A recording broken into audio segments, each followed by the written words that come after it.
Hello everyone, my name is Khalior. I bring to you once in a while the latest news related to Bloodhunt and everything around it, and I help explain the news in a way to better understand what is going on. For posterity, archival, and recording purposes, it is currently Saturday, May 11th, 2024. It is currently 11 a.m. Eastern Daylight Time.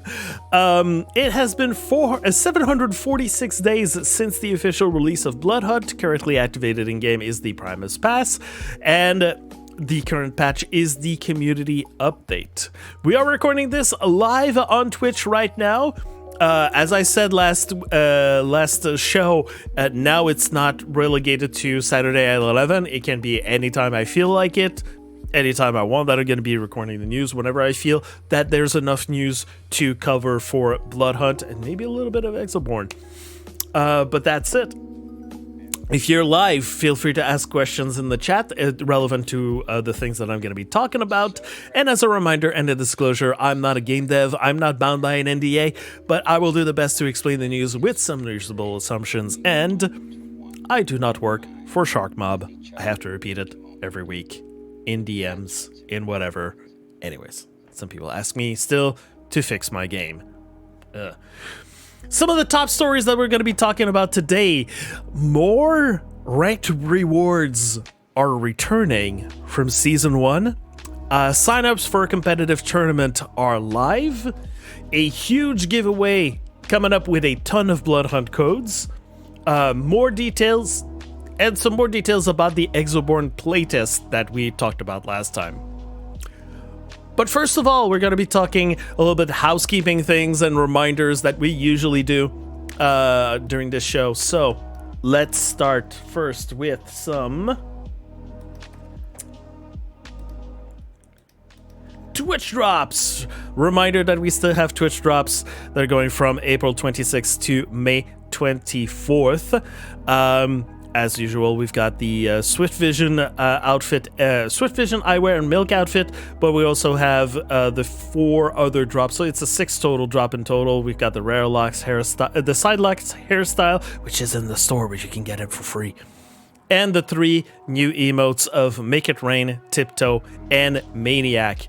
All you need to do is watch 4 hours of Twitch with your account properly linked with Bloodhunt and Steam and all that. And Twitch, yes, all linked together before you can claim it. You have to watch 4 hours of some of the people who have the drops activated on their channel. And these are the top 100 streamers of for May, which is the people that have streamed Bloodhunt the most during the previous month. So during March, these are the people that stream Bloodhunt the most, and they have the drop activated on their channel. It's the only way that you can get some drops is if you actually show interest and stream the game. So if ever you're a streamer, make sure you get to streaming Bloodhunt, and maybe you'll be a part of the next batch of people who have their streams tagged for Bloodhunt drops. Yeah, that's just a quick reminder. Now, as far as the, like I said, little housekeeping, as we usually do, we talk about community voting. So, the voting results that we got for last week, which are the things that are currently inside the game right now, we've got for TDM maps at 41% of the votes, we've got Slaughterhouse, Rooftop Restaurant, and Red Light District. For legendary weapons at 51% of the votes, absolutely no surprise here, Silence SMG, Burst Rifle, Assault Rifle, and Pump Shotgun. And at 46% of the votes, with a massive majority there, the artifacts that are chosen are the Hand of Glory to become stealthier, not completely invisible, and the Crow Famulus to increase your run speed. I'm seeing some reactions in chat. Now, as far as the votes they're voting options that we've had throughout the week, and are still valid throughout the weekend. So there's still some time for you to go inside the game and go vote. Go make your own votes for all the 3 categories that are on the left side of your screen. You can click on 3 categories here. The options that we have for artifacts are the Crow Famulist and the Eye of Thorns, the Nodus Volume and the Hand of Glory, and Rourke's Ram and the Expeditus Boots.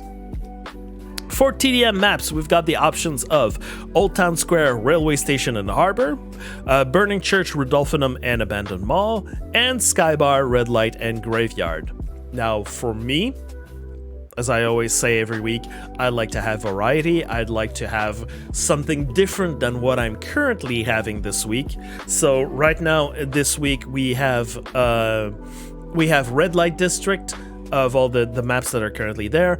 I particularly don't like Rudolphinum, so if ever you want some recommendation of which TDM options to choose, if ever you don't necessarily care, I would recommend that you vote for option 1. We've got a mix of everything, and we got something different. I want to have some things different every week inside my game, but the people are going to vote however they want to vote. And for legendary weapons, we've got an interesting choice. Option 1, crossbow, Tommy gun, dual pistols, and dual crossbows. Option 2, marksman rifle, LMG, pistol, and pump shotgun.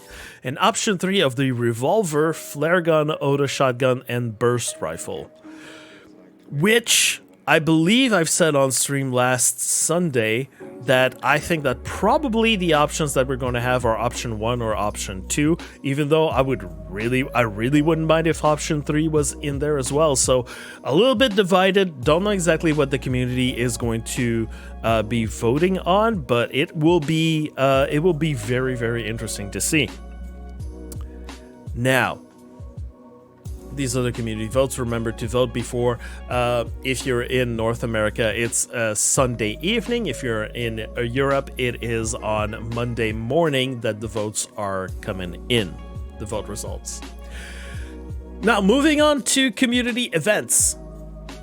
Community events. Well, finally, after a little bit of waiting, a little bit of discussions that had to be had, and a little bit of intervention from Shark Mob on a few issues, we've finally been able to show the winners of the European Trios competitive tournament that happened on April 20th.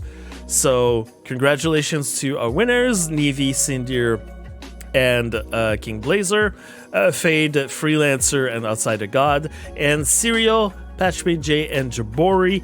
You can see all the results of the winners. You can see the results there on the Google Doc that's in there. So these are our prize winners of the event. Sorry it took so long.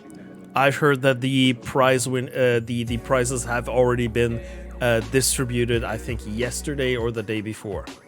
Remember, there needs a little bit of time for the community managers to give all those attribute all those prizes on their end, because it's the community managers who are doing that in their free time, whenever they have free time at work.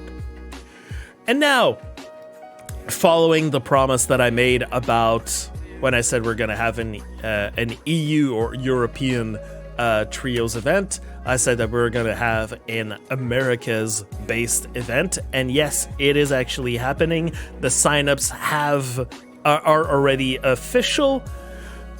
They are posted. All of this is posted on the Bloodhunt Discord in the community events channel. By the way, if you are not part of the Bloodhunt Discord, you should totally join.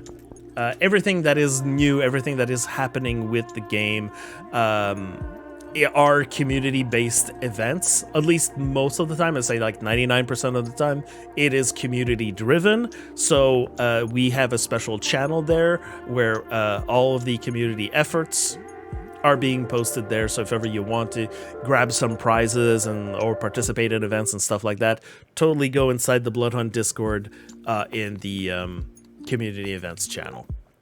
Now, yes, so we've got the event that is ready, that's all set up. It is going to be happening on May 25th, as I said before. This is going to be happening on a Saturday at the usual time that we have tournaments or other competitions. It's always at the same time because people want that time slot. I'm going to have some new people that are going to be stepping in to help me because FAR is not going to be available during that weekend. So yeah, it's going to be very interesting. Like I said, not a lot of, like I said a little bit earlier in the stream, not a lot of teams have signed up yet. But I'm hoping that the pace is going to pick up soon because this was just announced a few days ago. Now, yeah, I'm hoping that the Americans are, like, I'm saying Americas because we know that there's not just North America, we've got South America, we've got some teams from Brazil that are playing, and some other countries in South America that have been playing Bloodhunt. Now it's their chance to be there. As usual, the event, the signups are going to be open until a certain point. I said it inside the forum. At a certain date and time, I'm going to decide if I don't have enough America's teams that have signed up, I will open it up to all the people from around the world. It's still going to be with a preference of putting the American teams up first, giving them an option over teams that come from anywhere else in the world. But if ever we get to that point, then teams from around the world are going to have a chance to compete as well. So, just want to reiterate for the people that are interested in this is happening on a private server, and it's going to be based on the Americas. So the server is going to be happening on, probably in North America. So ping is going to be very lessened for North American players, for sure. So there's your opportunity if ever you want to be on the private server with like regular ping. Just saying, get yourself a group, get yourself together, take the time to read the rules. The form has been it's kind of new and improved set of rules that I've been posting there. Removed a lot of the talk. Remove a lot of the extra stuff and put that on a link in a different folder, and a different document on the side where you can have the full spread of the rules for at the time that are available at the time of signups. Otherwise, the form is very, I've diminished a lot of the talk, so it's very simple. You can clearly see what is required of you, and yeah, I'm hoping I'm gonna get some good feedback about that, how I've basically dumbed down the form as much as possible. Yeah, so I'm hoping to, I'm gonna be reminding the community to sign up for the event as much as possible, because this is something that people at the Shark Bomb office are setting up for us for our event inside the community. So let's not make them waste their time with a private server, and just let's all sign up and yeah, have some actual good competition. That's gonna be good. So, apologies. What other community events do we have this week? Well, as usual, we have Scouting Prague, which is an event that is organized by FAR. And as usual, the event is just about, you need to use the screenshot that she posts there that is located somewhere in Prague. You need to use this, you need to be with the same archetype and wear the same clothes and take a screenshot at the same location and submit that inside the form. So what she has this week is this picture. I know exactly where it is. And I can tell with the rest of the, I'm sorry, you can't necessarily see the whole screenshot here. But there you go. You can kind of know exactly what you need to do with that kind of screenshot. Very easy to do, very easy to get. And this week, the prizes are the flamingo hair color or the icon and banner that we have for the love letter and the... I forget the name. Sleepmaker, and Love Letter, icon and banner. As usual, the prices the prices change every week, so give it a shot. This seems, for me, this is really easy. If you've played the game, you know exactly where this is. Yeah, that hair color, huh? It's pretty cool, huh? Again, the community prizes that we have right now are things that I'd say like at least 3 out of 4 were things that people in the community were asking for.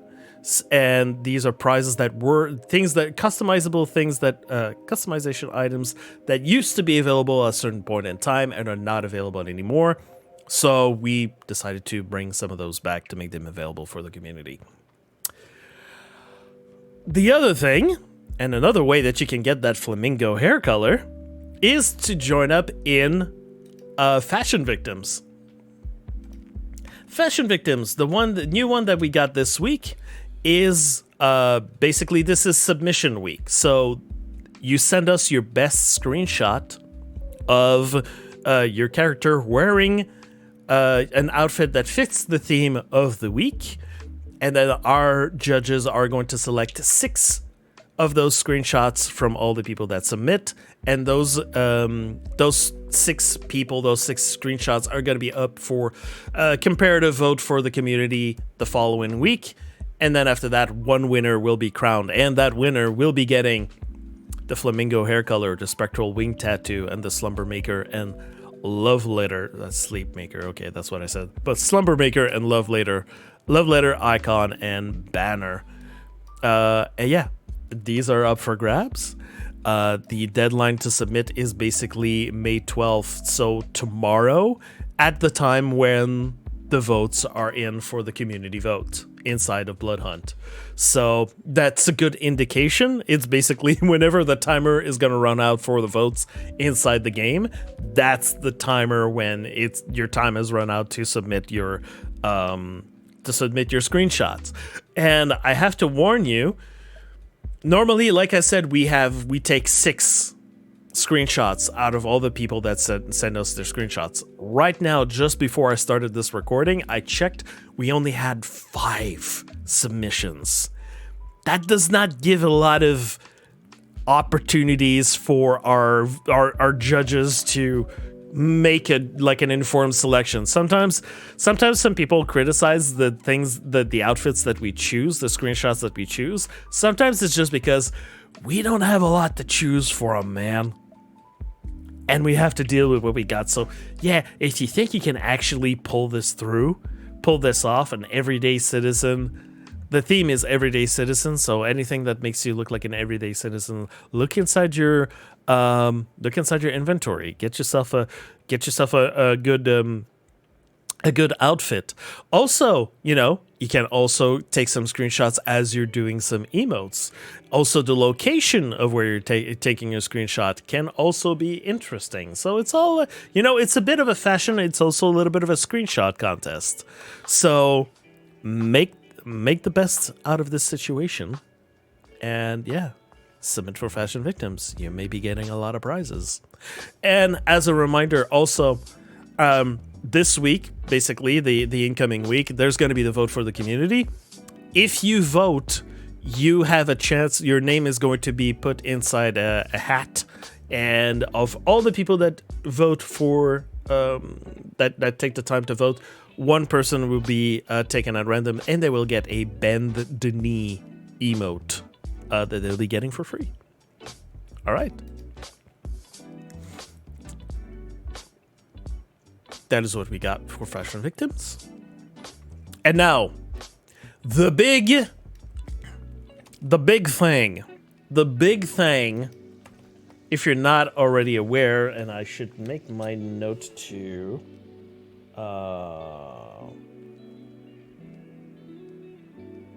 I need to post it on the community event. I need to have someone post it on the community events channel inside the Bloodhunt Discord. I didn't want to clog up the events channel this week, but now it's going to have to be posted. I said a long time ago, if I manage to reach a certain amount of a certain amount of goals of followers on this Twitch channel, I am going to be doing some giveaways. I managed to do a giveaway at 500 followers. No, I did one at 250 followers, and then I did one at 500, and then I did one at 750 followers, and I'd given away, I think, 20 prizes. And I said, next time, it's gonna be 1,000 followers, and this one's gonna be the biggest giveaway I've ever done on my channel. And I'm pulling through, ladies and gentlemen. I'm giving away 40 prizes. 40 prizes. They are going to be given live on this channel next Saturdays. Stop recycling drops. What do you mean, stop recycling drops?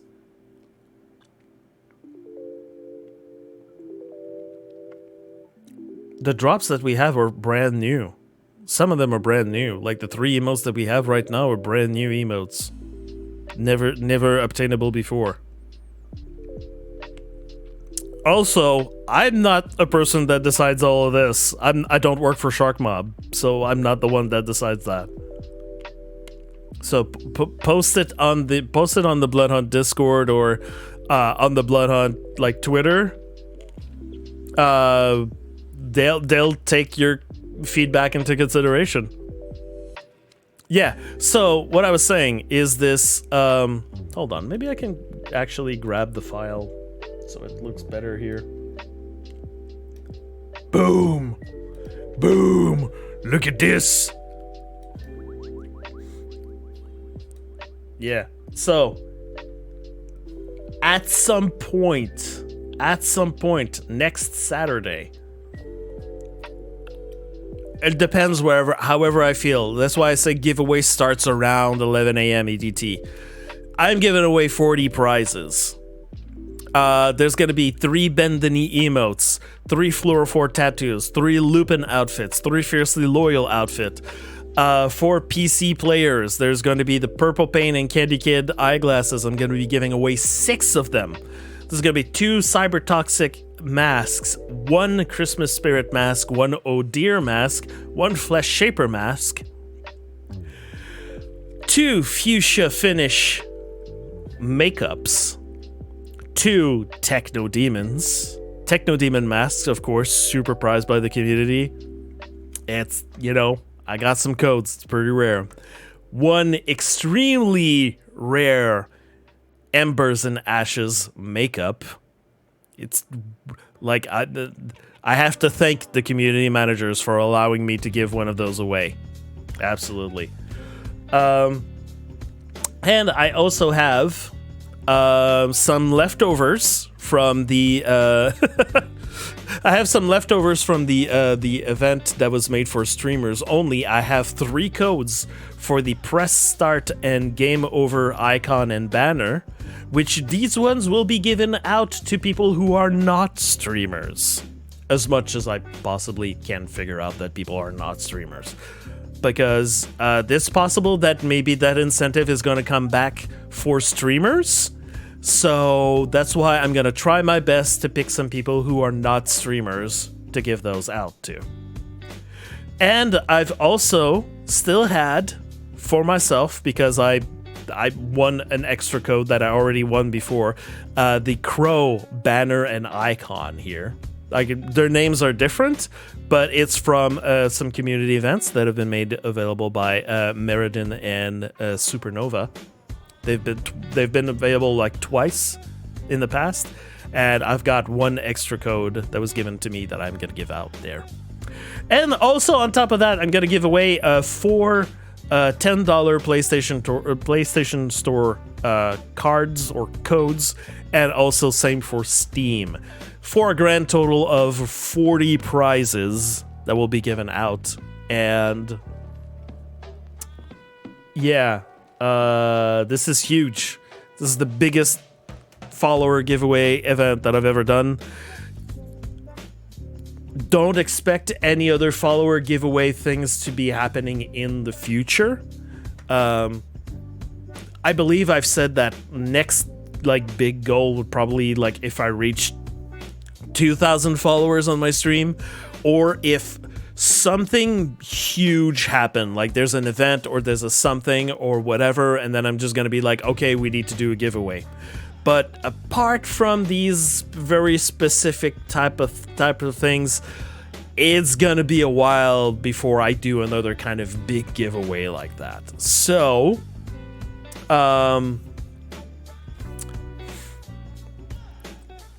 you'll be surprised, and there's always lots of events and plenty of opportunities. The Crow Banner, tried those events with neighbor over to finish. Ah, yeah. So,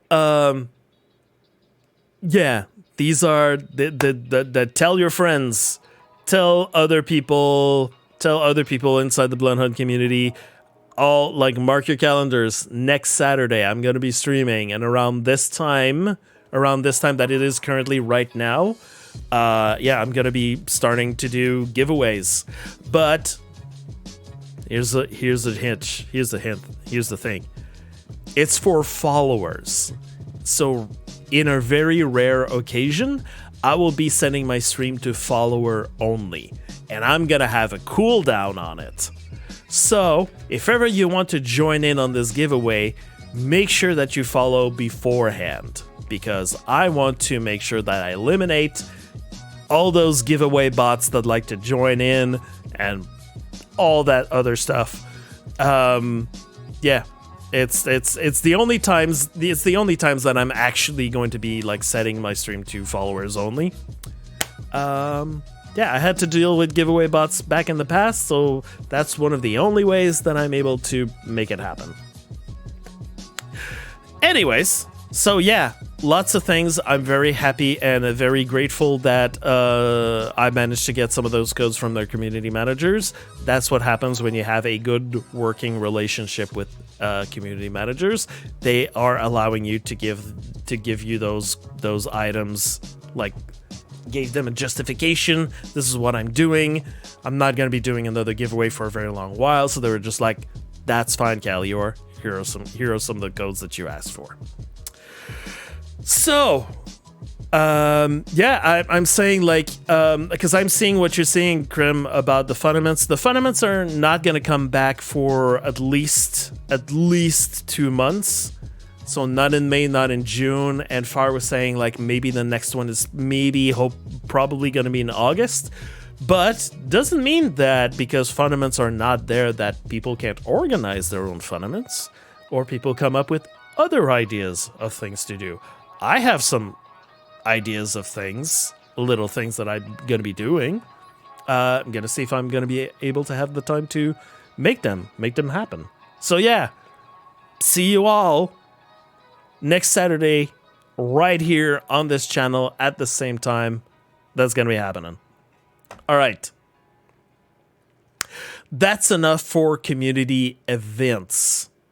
Oh yeah, this is here. It's all posted. This is the post. It's all there. It's fun. You're going to create a D-spam event? I mean, Yab spamming is not something that goes against TOS. So if ever you want to do that,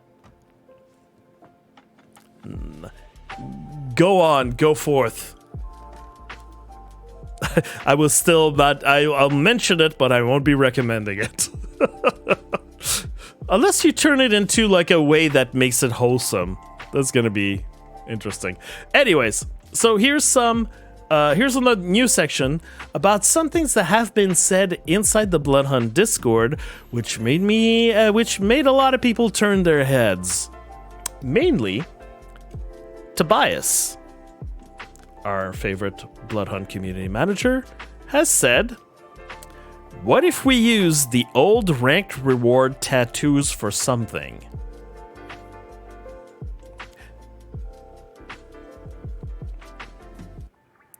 Huh. Remember those ranked rewards from the original season 1, the only season of ranked mode inside of Bloodhunt? There were some prizes given to 6 different tiers that you could reach. And now why a lot of people have been asking about the ranked masks that you got into. higher 3 tiers that you could reach of placement. There are also some rewards that are in the first 3 tiers. And I've been advocating maybe we could use those as prizes for events and stuff and things. And so that's exactly what he's talking about here. Here's another thing. He posted here, specifically, Navy, which stats on tracker.gg would you say are the hardest to cheese that require some player skill? I was thinking perhaps we could use tracker.gg to use 1 or 2 of these stats and then have a monthly prize for the top 3. Let's scroll down here. Hold on. For trios.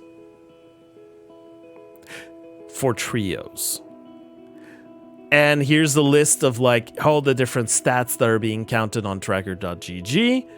And there was a discussion with Nevi. He came back with some responses. We don't know exactly which ones are going to be used by Tobias. But here's the other thing that he put inside the inner circle chat. So inner circle chat, that's for the content creators. Here he said, I'm looking into doing an average kills per match contest for June with the old rank tattoos first and second prize and a bronze avatar and banner for third. This would be available for trios only in June. Thumbs up or down? So far, there's only been thumbs up. No one has said anything negative or bad or sparked a discussion or any of that stuff. Yeah. So, this is what Tobias is working on. Now, as a little reminder, here are the tattoos. Here's the tattoo that was given at silver rank. So it's only a back tattoo, but it's very shiny back tattoo with a very intricate design that you are not finding anywhere inside the game. There's no other version of this. It is the only version that exists here. No, these are the banners and icons. So I don't think that there's been any talk about those banners and icons, but he was talking about the tattoo. And here is the gold version of the tattoo, which is, it covers the arms, it covers the front. And this is, if you want an example of this, there is a tattoo that is given out for drops that happens once in a while. It's this version, but in black, called Symmetromania. So it's basically a gold, shiny gold version of Symmetromania that is posted here. But he said, and I want to be specific about this, he said bronze avatar and bronze banner for third. Now, I would need probably some little clarification of what exactly he means by bronze avatar and banner for third, because for bronze reward, there was a bronze avatar and bronze banner reward for ranked. But he might also be referring to the bronze avatar and banner that is given out for competitive prizes that's also been given out for the fundaments. So it could mean this, or he could mean this. Not the one in the middle, but so we're gonna see. But yeah, he wants to do that. Apparently, he wants to do that monthly. Have a monthly prize for the top 3. So, yeah, that might be something. We're waiting for clarification to say exactly what that entails. What was ranked like? Oh, ranked was terrible. It was a terrible experience at the time. Because here's what you need to understand. I'm just going to take a moment to say this. Ranked was a very bad experience because it was at launch, and at launch there were a lot of mechanical issues with the game. There was the famed Hydra bug that was causing a lot of issues. The patch that they were trying to release after the launch took a very long time to get out there. A lot of the issues were very slow to get fixed, and so people left the game in droves. That messed up the matchmaking. There were a lot of people that were finding a specific meta that was a little bit egregious at the time. There are many, many factors that made that all of this, and you put that in a ranked setting where matchmaking was taking an extremely long time to partake, because like people knew it's the kind of like the wheel of self-fulfilled, or was it, you call it self-fulfilled prophecy. You say something, and then because you keep repeating the thing eventually becomes true. So people were saying that rank was boring, rank was not worth the time, and people were staying away from ranked because people were saying it was so bad, and not a lot of people exactly like joined in. Because of all the issues that were happening in the game, any game mode was not feeling super fun, but the ranked mode was feeling extra not super fun because of all the issues, because there weren't a lot of players that were joining in. The MMR system and the matchmaking system was not up to par. Some people waited for hours before getting a match. So that was enough to make people not join in. So it was a very not fun experience, on top of probably the game mode. If ever like a ranked mode would ever come back in the future, it would need a lot of reworking in terms of philosophy, how it would play out, how points would be distributed. Basically the whole rules of that game mode would need some reworking, because it felt very unsatisfying. It was a grind, and the people that managed to get their obsidian masks are masochists at a level that is unprecedented.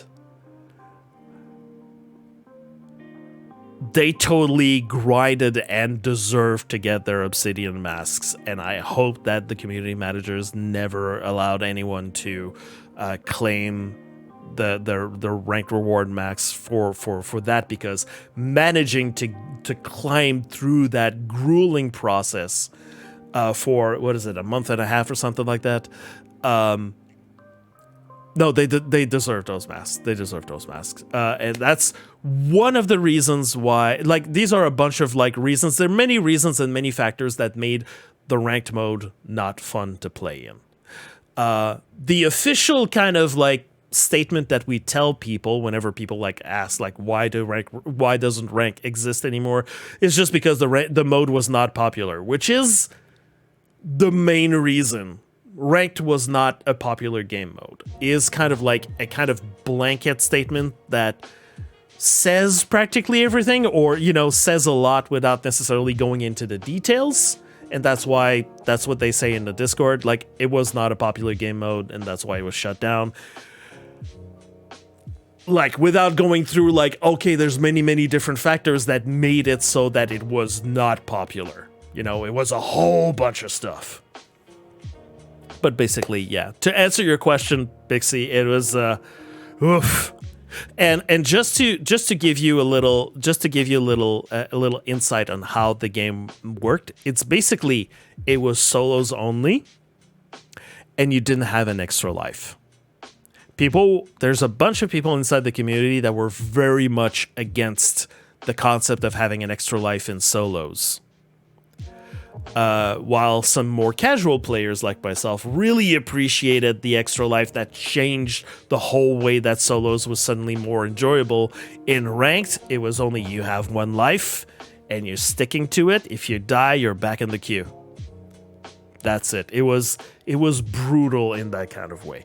And I don't know if there's any way to explain it better to you than actually you would have to go through that experience of like, imagine like you could actually do it in game. Play solos, don't get an extra life. The moment that you die, leave the match. And tell yourself you have no chance to leave the match. That's how it was. That was extremely frustrating. And remember, you can go into Bloodhunt very quickly and be like within 5 to 10 seconds, you can, if you're not lucky, in 5 to 10 seconds, you can already be in your first fight and lose immediately. And after waiting for half an hour to an hour to get into that match, to lose within like the first 30 seconds, frustrating episode, and frustrating experience. Anyways, that's enough of this. Let's continue with, yeah, it was brutal. I remember Cthulhu was in there. Yeah. It was, yeah. And I know some people, like, if you ask some other people in the community that were there when it happened, they're going to talk to you about, like, the metas and all the other different details about it. Like, you need to keep inside your head that all the things, all of the little details that they're talking about, you know, why ranked didn't work. It was just a lot of things that fit into like a big umbrella of it didn't work. It was just at a conflux of a lot of issues all together. If we brought ranked mode like in the state that Bloodhunt currently is, it would probably be better. It would be in a better state.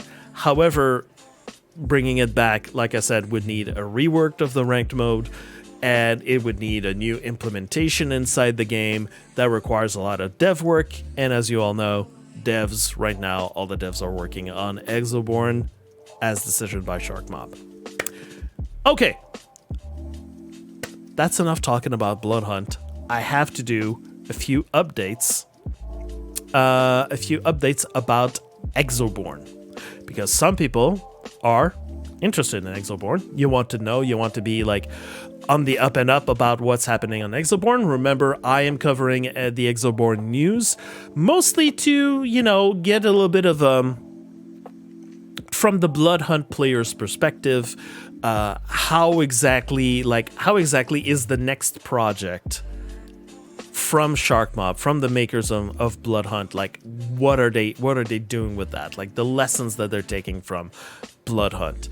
Also, just to let you know, like, you know, the possibilities of maybe new players coming to Bloodhunt, depending on however Exoborne is working out. You know, I've been myself inside in the Exoborne Discord. I've been dropping a little bit of like references to Bloodhunt. Some people were surprised, or some people remembered Bloodhunt and just like, oh yeah, it's the same guys that made this. And, you know, maybe while people are right now, they are foaming at the mouth inside of the Discord, the Exoborne Discord are foaming at the mouth. They want to play the game. They want to get their hands on the game. You've got different sorts of communities from other games that are suddenly inside there. They all know each other or something like that. Or there are some names that people recognize. So they're waiting for something to happen. Maybe convincing them to play a little Bloodhunt could be interesting for us. You know, we never know. But okay, the playtest that started last week, we got the signups for the we got the announcements that we could sign up for an Exoborne playtest. There were no details, but now we know that the first Exoborne closed test will take place from May 30th until June 5th and will be available for players in the US and Canada. Now, unfortunately, a bunch of people have been panicking on social media, on Discord, because they've been going like, what about? They know. This is, you need to read correctly. It is the first Exoborne close test. Let's go through this. Also, like it says here, and like I said last week, if you sign up, even if you sign up and it tells you, hey, with your specs and your interests that we've asked you to fill in, you're not fitting the type of playtester that we are currently looking for. Even if it tells you that message, you are still signed up for future playtests. Maybe like they'll be going like, yes, exactly, with your type of PC or with your type of interests, we're going to make all of the people that are like you, we're going to put you in a playtest together and gather your specific feedback for you. You know, there's different ways. Like they're also making sure, as someone pointed out inside the Discord, not necessarily revealing the full parameters and the full reasons of why they're doing the playtest like it is a way to make sure to not mess up people's feedback.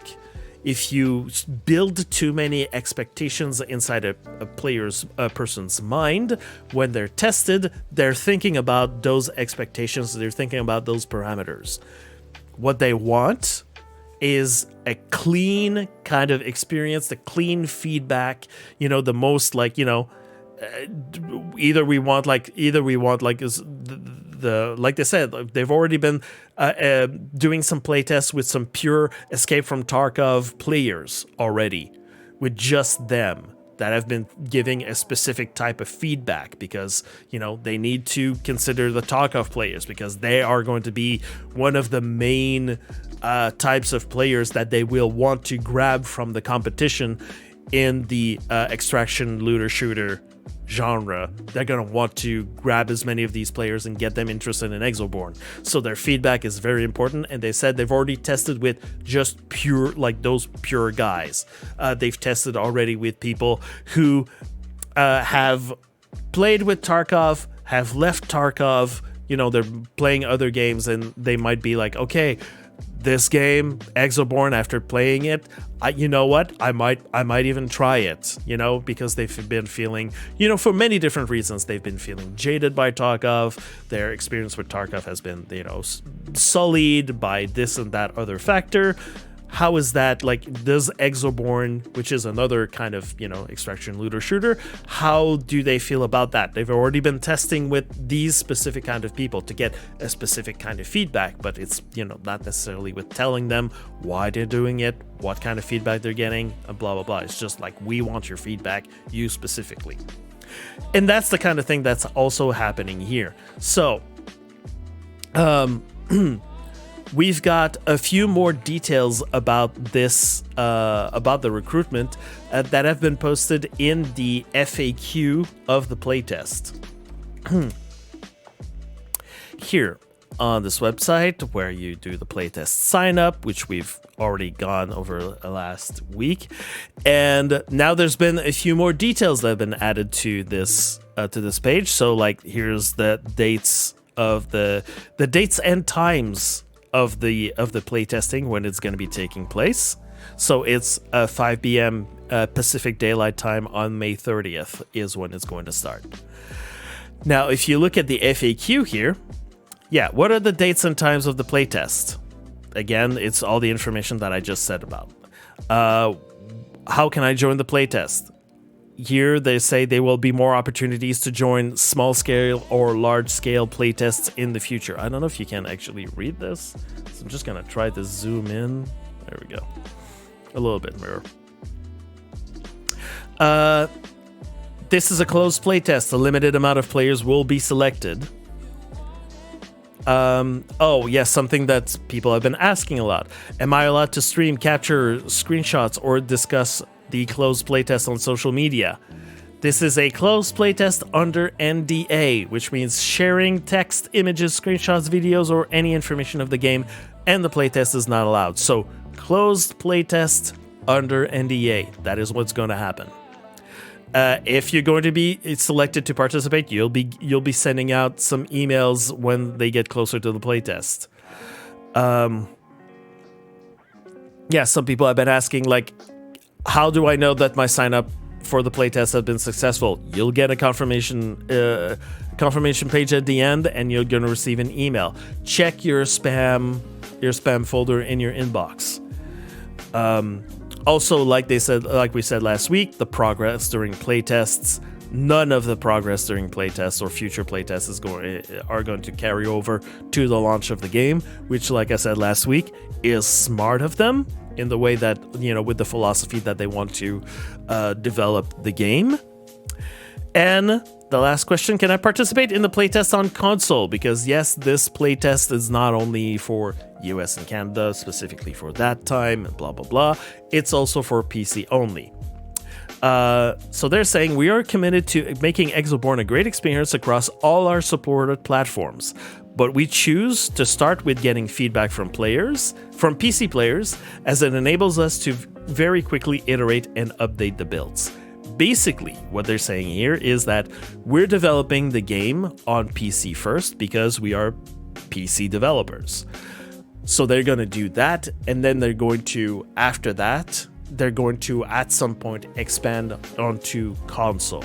And remember, as we scroll through here, they are going to be on Xbox, certain versions of Xbox, and PlayStation is going to be PlayStation 5.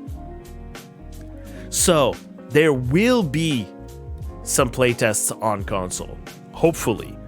Okay, and also the question of like, why are you doing it to USA and Canada? They probably have their own reasons. Okay, but with all of the text that they've been putting out, the tweet here and the information that they're posting here on the webpage and on the Discord, this is only the first playtest. There's going to be probably others.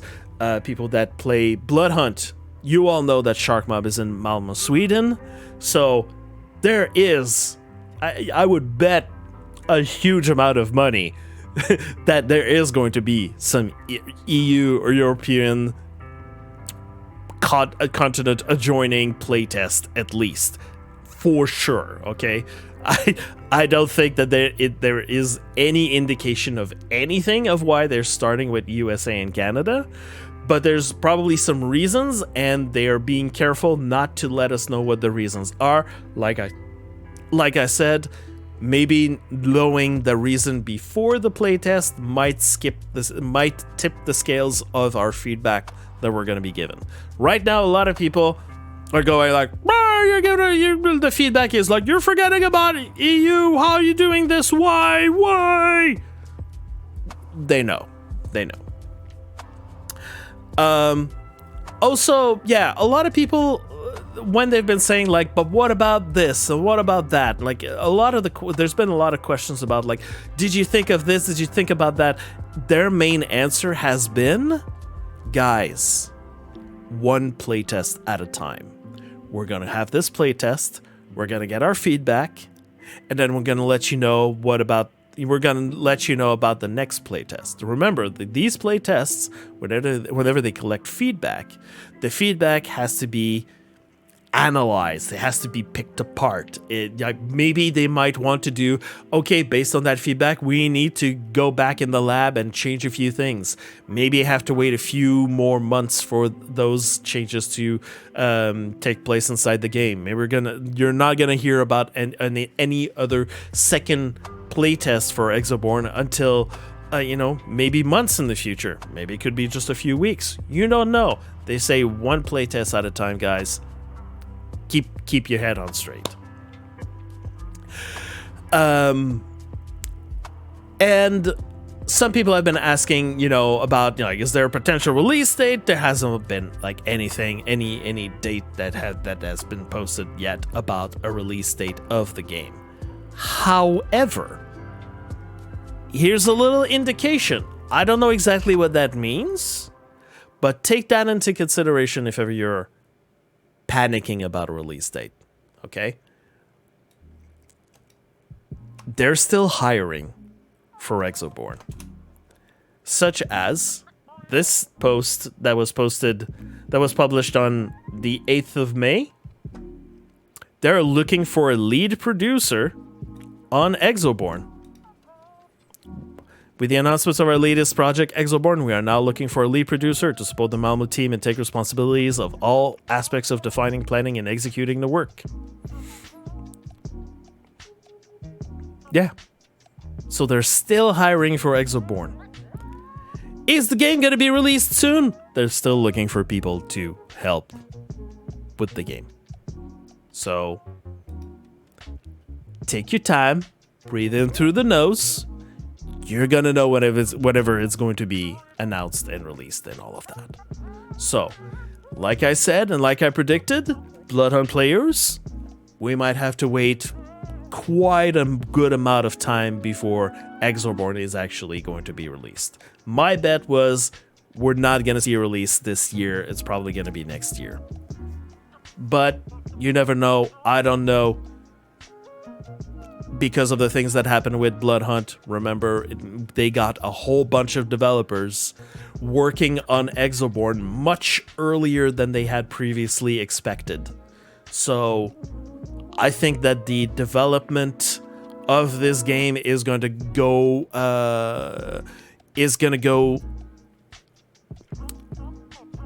not in the same way that most games are being developed. Like most games, most AAA games, they have a specific kind of, timeline. Usually it's like 5 years to take to develop a game. Depending on the features and other things that you want to do, may take a little bit more, may take a little bit less, but usually the time for the investment to be put in and blah blah blah, it's usually 5 years.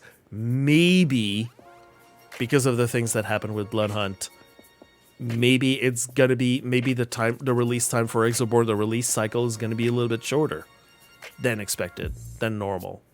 We don't know. We're gonna see. We're gonna have to see. One last thing I want to mention about Exoborne, which I found very, very, very interesting, and I want to read with you, is this article by Insider Gaming called "The Age of the Extraction Shooter is Approaching." Remember how last week or in the previous weeks when I've been talking about different articles and we're talking about how does Shark Mob see Exoborne being released when extraction shooters are already a thing, And we say like extraction shooters already exist, all of this. But there's right now only a limited amount of games that are out there, and there's even more that are about to come out that are currently in development. So this article by Grant Taylor Hill I thought was very, very interesting. And I think it's worth the time to read this. I'm just going to read this with you. Extractomania is running wild. Little wrestling reference. In the last few years, the concept of the extraction shooter has gone from a niche, underappreciated topic to an industry-leading idea. Once pioneered by the likes of Battlestate's Games Escape from Tarkov, the extraction shooter genre is now bursting at the seams with competing titles, and there are plenty more on the horizon. Boasting intense combat-fueled scenarios, a higher-than-average challenge, survival mechanics, and a trust-absolutely-nobody operating model, extraction shooters are, not so quietly, becoming immensely popular. And over time, gamers worldwide are becoming hungrier for the genre. Is the age of the extraction shooter well and truly approaching? An impressive lineup. It may have started in earnest with Escape from Tarkov, which was released in 2016, but by today the extraction shooter trope has been attempted, for better or worse, by some of the biggest developers on the planet. It took years for Escape to Tarkov to become popular, aided by Twitch campaigns and the rise of content creators, but in the recent years it has hit epic proportions of success until several self-inflicted controversies brought Battlestate games into a dark place. There's a lot of stuff that's happening with Escape from Tarkov, going from the latest announcements to a lot of issues with cheaters, a lot of issues with some people inside the company, and blah, blah, blah, blah, blah. We've seen the likes of Activision, Electronic Arts, and Ubisoft try to get in on the action with varying degrees of success. Call of Duty's DMZ mode was a short-lived player versus environment-focused attempt at an extraction shooter, while Battlefield 2042's Hazard Zone was a fast-paced, unsuccessful stab at the extraction genre. But it has been an experiment for some and a fast trip back to the drawing board for others. But there's one thing in that constant. More developers are trying to find success in this space. So there is interest. There is definitely interest, and that interest from players has not been going unnoticed by big studios or just studios in general. Like they know they want something different from Tarkov. They've seen, like I said, the other two modes that were there that were trying to get in on the spot of extraction looter shooters, but didn't work. That's why when we're talking about extraction looter shooter, it's mostly Tarkov and only Tarkov. But, and some people have been asking about, like, and we saw in the article, like, how does Shark Mob feel about stepping into a genre that is still very much in development. That is, we don't have a lot of competition in there, and they know that. They know that they have their job made for them. They're gonna have a lot of competition, and they absolutely want to. Their position, they said, was to do it right and do it in a unique way that's gonna make them stand out from everyone else. So for Bloodhunt players, kind of like how they were trying to make Bloodhunt stand out in all the Battle Royale genres. And if you know Bloodhunt, you definitely know the amount of people that have been asking, is there something out there that is in development or that's still being supported that is kind of like Bloodhunt? And honestly, without being facetious or anything, everyone in the community has been saying, no, there's nothing like Bloodhunt. There's no other game that comes close to Bloodhunt. Like some people talk about like other games in the past, like Guns or something like that. But even then, that was a very specific type of game that has never been reproduced. So yeah, in the coming years, we'll be seeing plenty of extraction shooters make it to the market. Here's the list. Gray Zone Warfare, that's in early access right now. Area Breakout Infinite, that's in beta. Exoborne, entering playtest soon. Arc Raiders, Marathon, currently delayed, and yeah, I've been following a little bit of what's been happening with Bungie. This is Bungie's extraction shooters. We don't know if it's actually going to be released at any point in time. That's uncertain as it is right now. Far Cry, unrevealed multiplayer project, which people have been hinted that it's probably an extraction shooter. Dead Drop, Dr. Disrespect's vertical extraction shooter. Gonna see how that works. The Division Heartland, yes, because people of the Division are still... We've got people that worked on the Division that are inside Shark Mob, but that doesn't keep the people that have the trademark and like ownership of the game to still continue making the games. Dark and Darker, that's in early access now. That some people I know inside the Bloodhunt community have been playing a lot. Dungeonborn, which I've never heard of before. Beautiful Light, Level 0 Extraction, Incursion Red River, that's in early access right now. We the People, that I've heard about, and PUBG Black Budget, which it's completely new to me. I've never heard of this. In addition, several extraction shooter style games have been on the open market for some time. Hunt Showdown is the one of the biggest two that people mention after Escape from Tarkov. Zero Sievert, I'm not if I'm saying this correctly. Hawked, which some people have been mentioning recently a lot. The Cycle Frontier, which is retired, but we have a lot of people from the Cycle Frontier that are interested. A lot of players from the Cycle Frontier. If you were from the Cycle Frontier and you're looking for your tribe, let me tell you something. They're all in the Exoborne server. They're all in the Exoborne Discord. All of the TCF people there on the Exoborne Discord, they're all waiting. They're all going like, oh, remember the time. Marauders, Escape from Tarkov, and Arena Breakout, but that's only on mobile. So, yeah, it's, hit and misses of the current state of extraction shooters. And I can say, for myself, a person that knows nothing about extraction shooters or how they work or how they play or any of that, I had any no interest. I've looked at some of those titles and they have not really interested me. That's why Exoborne might stand out from all of the other ones that are coming out. Definitely Marathon, because it's Bungie, and Bungie has been very good about aesthetics and everything. We definitely know that there is a lot of buzz around Marathon, but we don't know if it's going to be coming out. Dark and Darker has been making a lot of noise, maybe not for the right reason, but some people are addicted. Yeah, Marauders, that's Edumacation, that's exactly what I heard. I heard some people say that Marauders was decent, and unfortunately did not get a lot of players, so, you know. Sorry. It's getting a little dense in the genre, but why is this particular category only becoming popular now, some 10 years after the concept first surfaced? For the most successful extraction shooters, there's something special and deeply satisfying about entering a raid, completing objectives, winning fights, securing loot, and then making it to your own extraction point without being horrifically slaughtered in the process. It's akin to gambling. You never know what the next raid will hold or what the next box you open will contain. That's how Escape from Tarkov has retained a dedicated player base in recent years. The adrenaline rush gained from player versus player combat and the ever-present sense of not knowing what's coming next.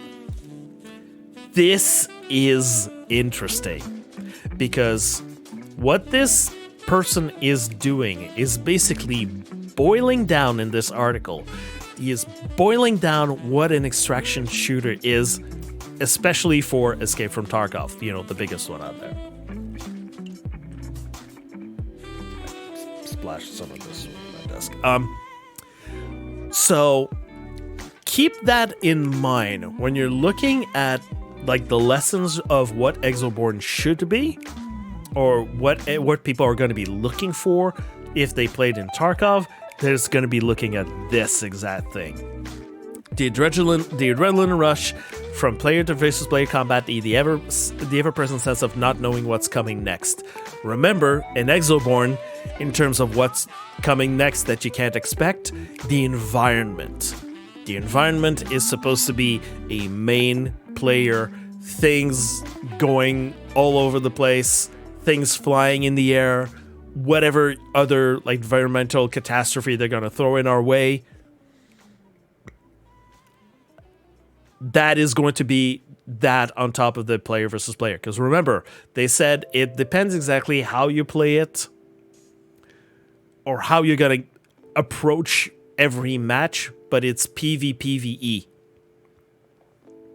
And the amount of PvP and the amount of PvE, you never know exactly what you're going to get. You will be able to aim your gameplay in a match to be in a specific, like, you know, what you're going to be aiming for, but at the same time, you never know what's going to happen. So I think that what Exoborne is trying to do is going to be like in that, following that little that little rule here. Are there There's nothing Exoborne. Maveth. There's nothing Exoborne that exists now. The only thing is playtests right now. You can sign up for playtests, and that's it.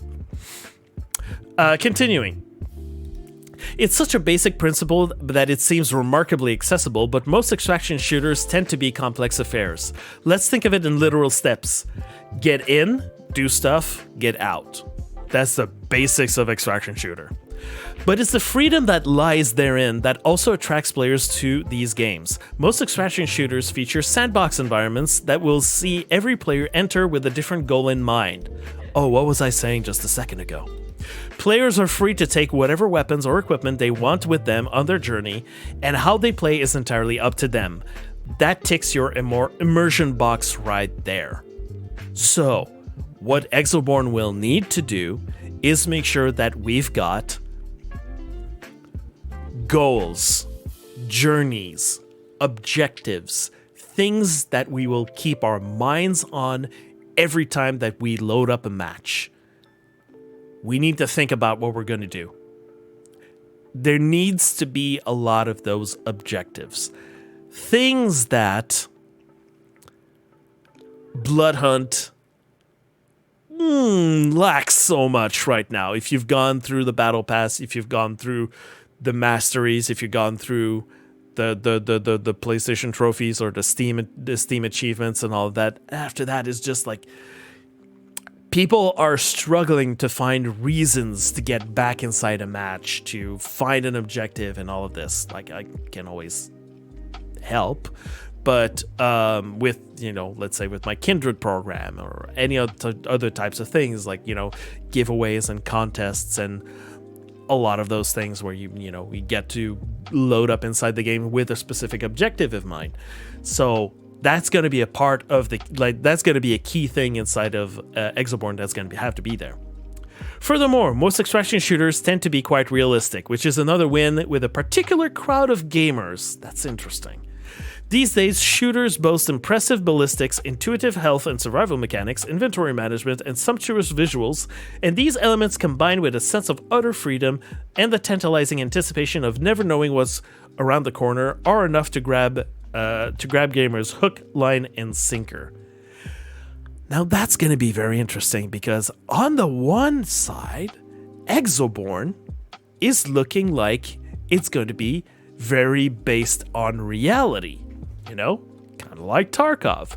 But they're adding the element of surrealism, of the land being broken, of the environment just going fucking crazy, you know, to put it lightly.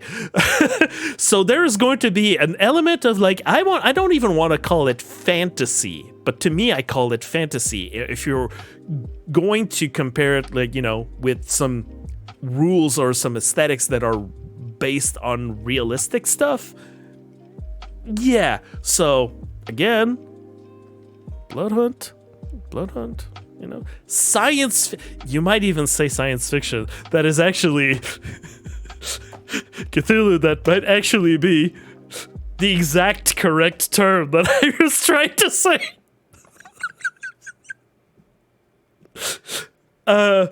Points for you for me trying to extrapolate something and actually say, wait, dude, there's a term that already exists for this.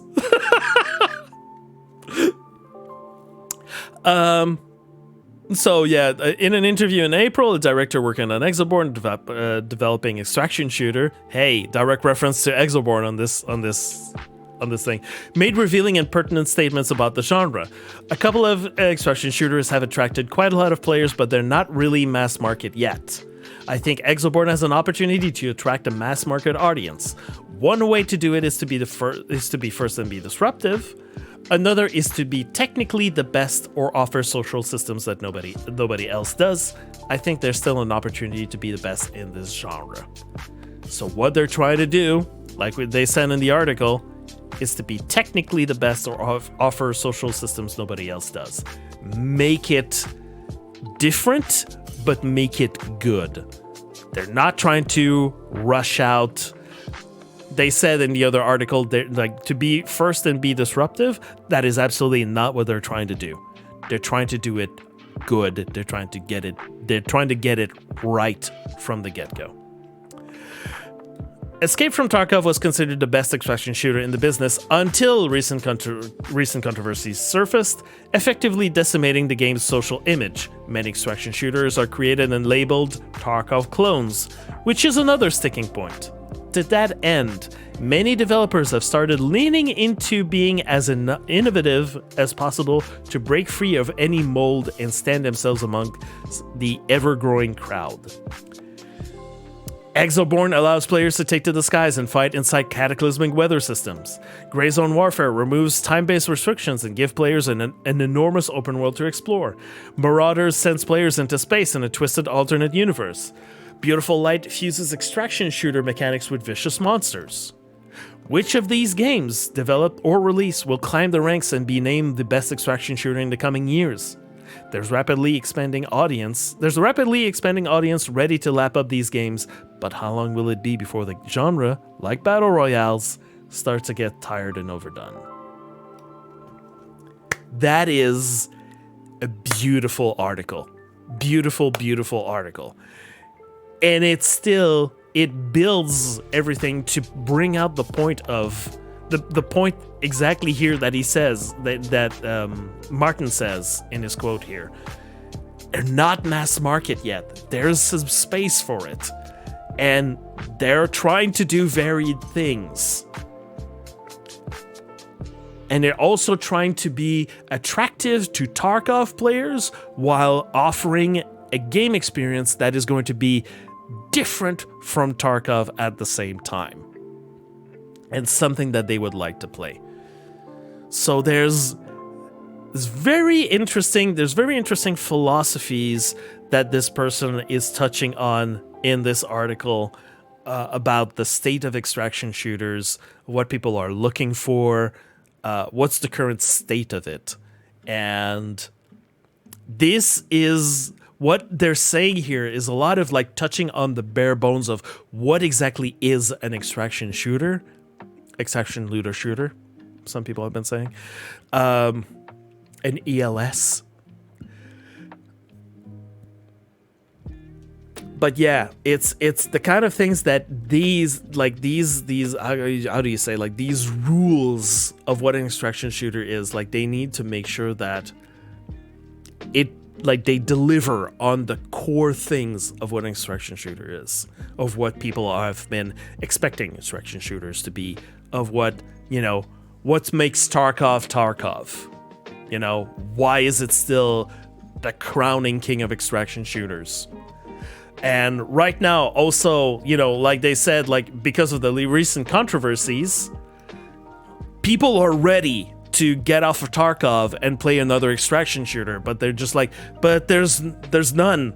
The opportunity is like the other, like what other game?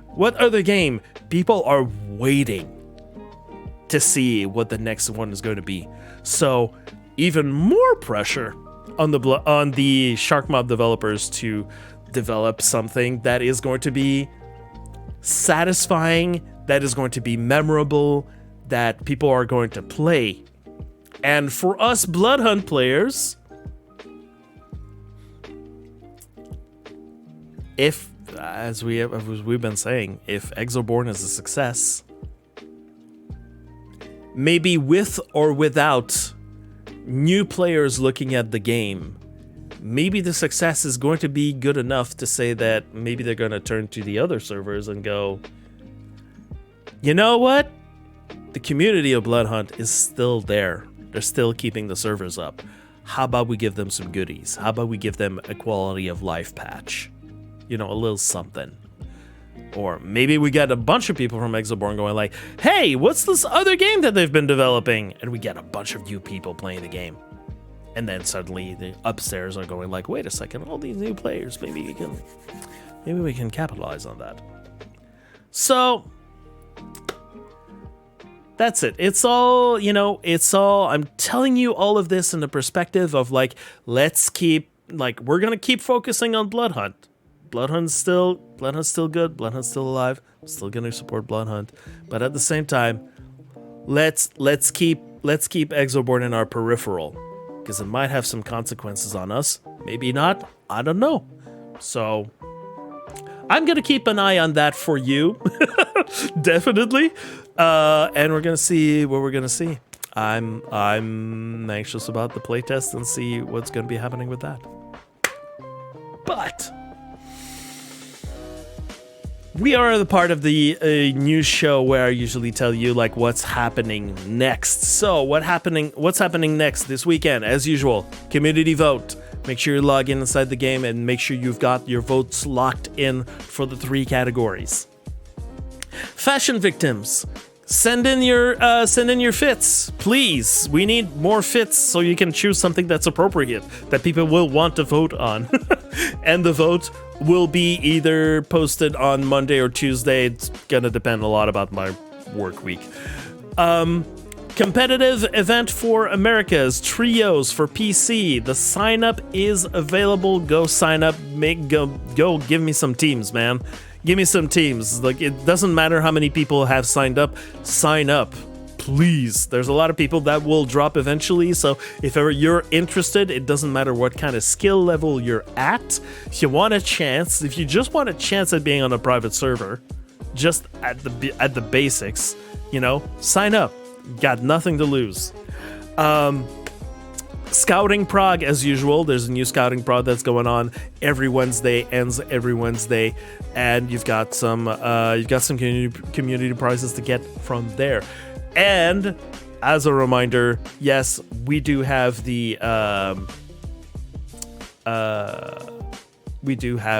next Saturday my big channel follower giveaway, 40 prizes to give out, a lot of Bloodhunt codes, a lot of rare Bloodhunt codes too. So make sure you follow me in advance, and you're gonna be there next Saturday at about this time during these hours, around 11 a.m. Eastern time and all of that. I'm gonna be starting to give away. I might start to stream a little bit earlier.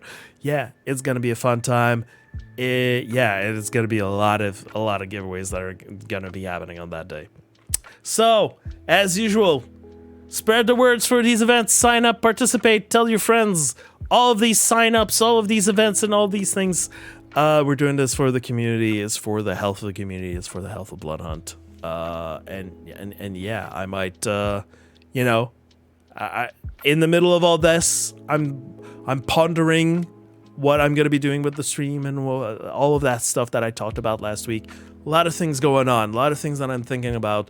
Also, I need to have a breather from just organizing things and all of that. I got my real life to take care of at the same time. All of that. So, with all of that being said, please join in, participate, watch the streams, or just lurk in all of these events that are going to be happening. Share, like, retweet, tell your friends. Remember that right now, the game of Bloodhunt, the game is in our hands. The community is the key. Community is the way forward. All of the events are community made and community driven. The game still has potential. It will only die if we let it die. So help out, have fun, play the game. Don't be a hindrance. Be help. If possible. Don't burn yourself out on trying to complete all of the masteries all in 1 week and all of that. Let's keep the game rolling. We still got drops. We got community incentives to keep the game interesting. If you want to help out, raise a hand, send a DM. If you want to organize your own funiments, the field is open for the next for May, for June, probably July. If you want to make some events, the field is open. It's always been open. There you go. So, as a reminder to everyone, if you pick up on some things that are interesting, if you pick up on some people that are doing giveaways for the community, please let me know. And please give me a follow on Twitch. Once I am done with the recording right now, for the people that are live on the Twitch, I'm not done streaming. I'm still going to continue streaming. I'm going to be giving away a Purple Pain and Candy Kid code for, I'm going to draw this for the PC players only. It's a code that's made for only PC players. And yeah, that's it for us here. Remember to be kind to each other and to yourself. Thank you for watching, and we'll see you probably next week. Who knows? See you later.